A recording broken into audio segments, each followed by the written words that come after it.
Yan, for today's my video ay magpapabudol naman tayo ngayon dito kay Mr. May.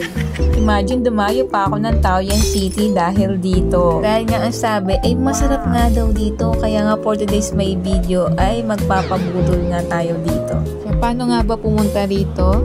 At yung address nito ay ilalagay ko na lang sa caption. Kung para sa itong video ko, panoorin mo hanggang dulo. Yes! Ayun, for today's my video ay susugod naman tayo dito kay Mr. May.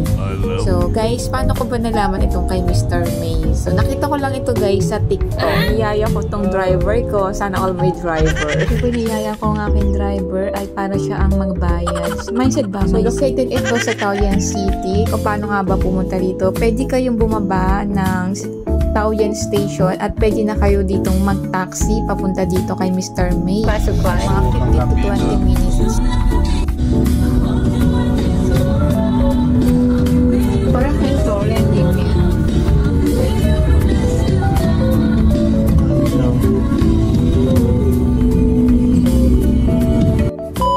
Yun na nga guys, ay sa sobrang excited ko po dito ay hindi ko na na-videohan nung pagpasok namin dito. At merong nag-assist sa amin kung saan available yung table at doon kami nga dinala. Nagulat nga ako dahil nga pagpasok nga namin ay ang dami palang tao. At nagulat nga ako guys nung nakita ko ito yung mga pagkain nila. Sobrang dami. Ang dami mong pagpipilian. Sobrang dami guys. Hindi mo na nga alam kung ano yung kukunin mo. Sa club nito guys ay nandito na lahat ng kahinaan ko sa buhay. Itong pizza. Grabe. Hindi mo alam kung ano yung kukunin mo dito. At ito pang isang kahinaan ko. Yung mga prutas. Ang sasarap. Grabe. Hindi ko na talaga alam kung ano yung dadamputin ko. Dapat pala nagdala ako ng plastic at magka-sharing na lang ako pag hindi ko nakain lahat. Tapos guys, andito pa yung isang kahinaan ko sa buhay. Grabe, nandito na talaga lahat ng masasarap na pagkain. Iniisip ko paano kaya sila magkakasya sa tiyan ko. Nandito na yata lahat ng klaseng dessert nila. Tingnan nyo naman guys, sobrang dami. Hindi mo na talaga alam kung ano yung kukunin mo talaga. Lahat ng drinks guys, andito na talaga. Meron din silang hot coffee and meron din silang pa-ice cream. O saan ka basta ba? Ang dami guys. Yung iba kasi hindi ko na-videohan yung ibang part kasi nga gutom na nga ang lola nyo. Kaya nagmamadali na rin ako kumuha ng pagkain. Pwede po dito walk-in. Open po sila ng Sunday.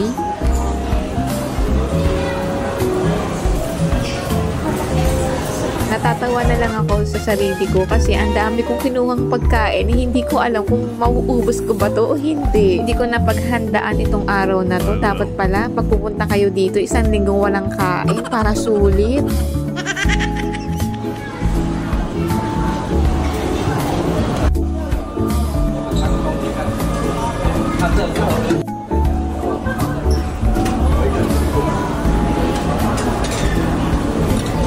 Grabe guys, ang dami kong hindi nakain dahil sa sobrang busog ko. At talagang marirate ko itong restaurant na to 1 to 10 ay nasa number 10. Sa sobrang busog ko nga guys ay parang gusto ko na nga matulog dito. Talagang masasabi ko ay sulit na sulit nga naman talaga ang bayad mo dito. Lalabas ka dito kay Mr. May ng masaya at busog. Kung magkano yung per head na to, hindi ko sure kung 538 or yung 588. Yun lang. Thank you for watching and see you in my next video. Bye guys!